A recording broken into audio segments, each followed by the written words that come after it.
Much the honorable member for Mansa Central.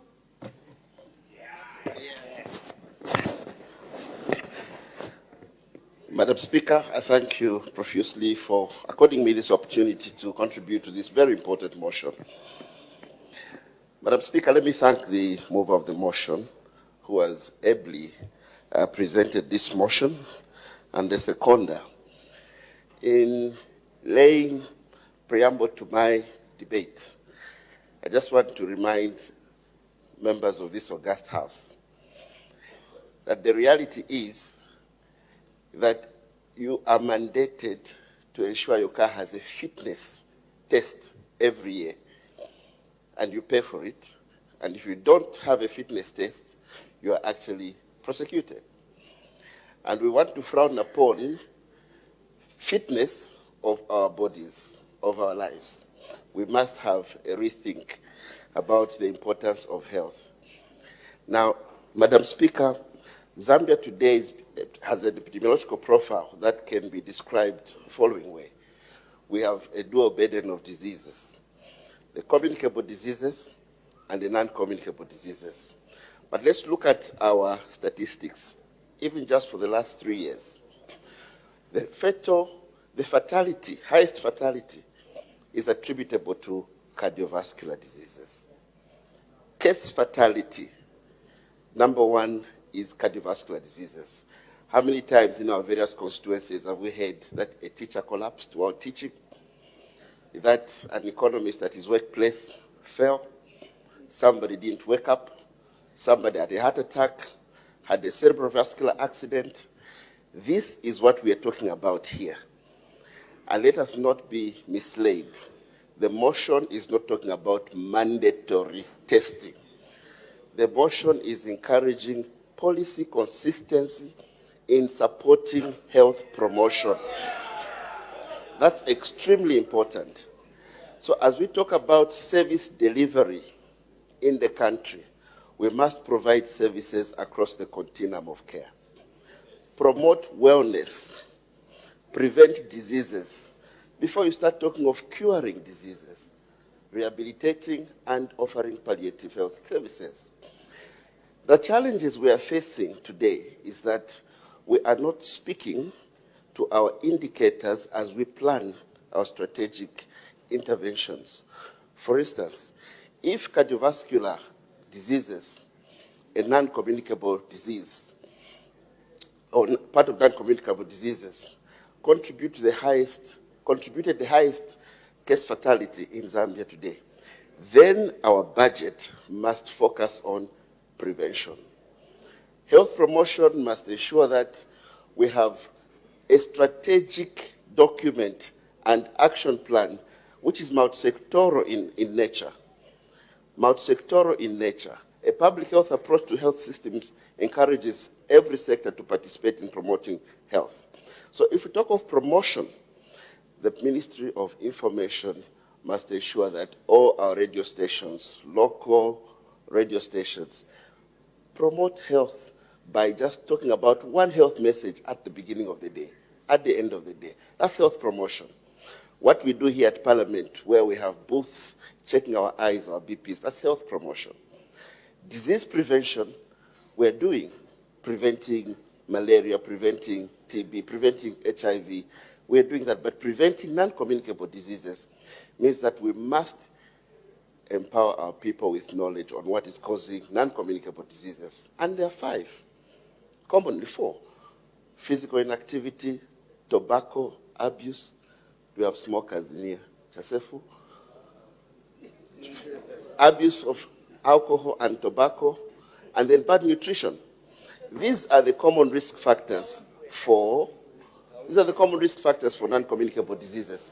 So let us ensure that we communicate sufficiently to our people to avoid the 4 risk factors to stop non-communicable diseases. Madam Speaker, the challenges we're facing in the fight against NCDs is policy inconsistency, inadequate resourcing, lack of prioritization, Madam Speaker, weakening health systems. When we start abolishing directorates of health promotion, we are now not playing, we're not now responding to what our statistics are saying. Madam Speaker, non-communicable diseases are the emergency of the moment. They're causing poverty by taking away economists. They're taking away teachers. They're taking away people who are contributing to economic development. I am making a clarion call for the following actions in support of the motion. One, in the past we used to have annual,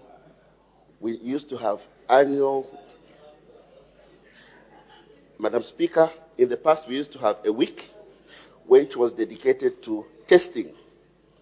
That week would be launched at the highest level of... Order, we were enjoying following nicely. Then there is an indication. What's the point of order, Honorable Member for Lunte? What's the point of order? Madam Speaker, thank you very much for according me the opportunity to raise this point of order. And I would like to tender my sincere apologies to Honorable Dr. Chitalu Chilufya, who is on the floor of the House, for possibly his thought process. But knowing him, it's nearly impossible to disturb what he's about to deliver. Madam Speaker, as you were enjoying Dr. Chilufya speaking, I too was enjoying. And I could see serenity in the House, focus, people trying to learn from a professional, madam.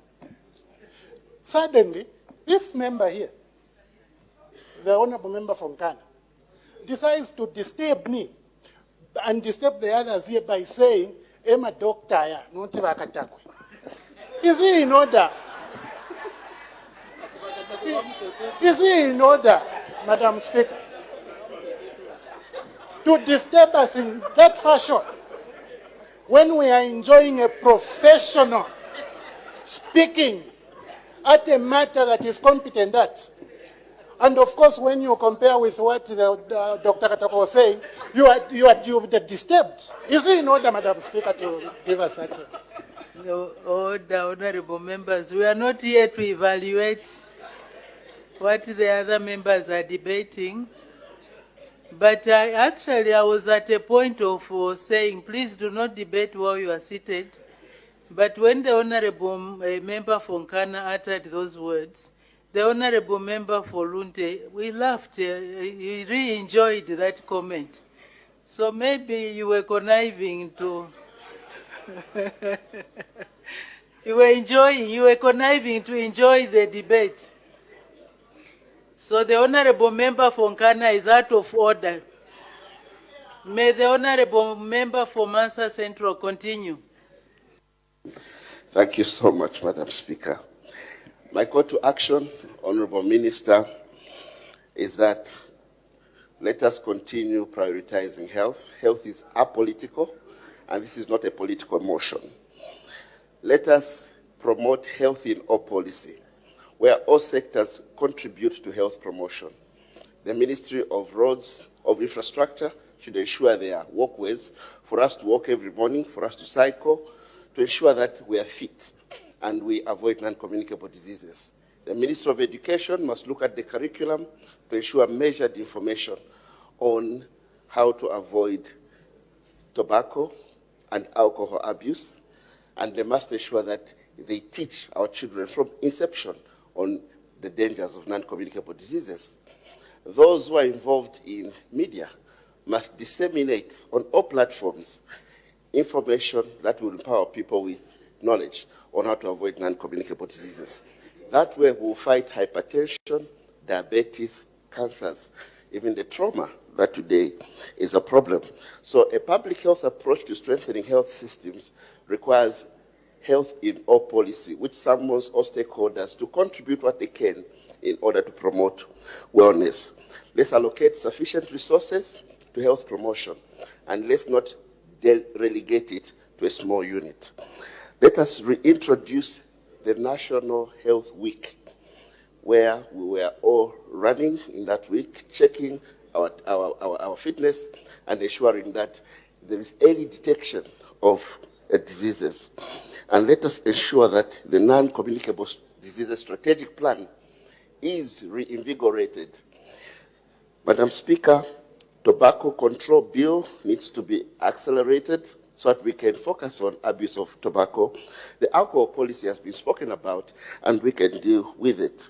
In a nutshell, this motion needs to be supported. It is not talking about a mandatory policy to do a test. It's encouraging all of us to test. Early detection is better than treatment, and it's cheaper.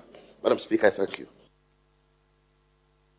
Thank you very much. Actually, for the attention of the Honorable, first I'll follow up. For the attention of Honorable Member for Lunte, the Honorable Member for Mansa Central, when he was still a young man, he was my doctor. He was once my doctor. So, you know, the world is so round. We meet, we keep on meeting. So the Honorable Member for Lubanseshi, what is you have a point of order? Thank you, Madam Speaker. I rise on a point of order in pursuant to Standing Order number 71. Madam Speaker, when Dr. Chitalu Chilufya was debating, I was expecting to also declare that he will be part of that 100 meters, together with the Honorable Minister of Transport and Logistics. Therefore, is he in order not to declare that he's going to also run together with the Honorable Minister of Transport as well as Honorable Mbawara and Dudumwezi? I seek your serious ruling, Madam Speaker. I submit. Thank you very much. Since the motion was moved by the Honorable Member for Shiwangand, we will take a list of all the members that want to participate, and then we agree on a particular day, and then the event will happen. The money will be there in cash. So thank you very much. I see there are no more indications. The Honorable Minister of Health to respond.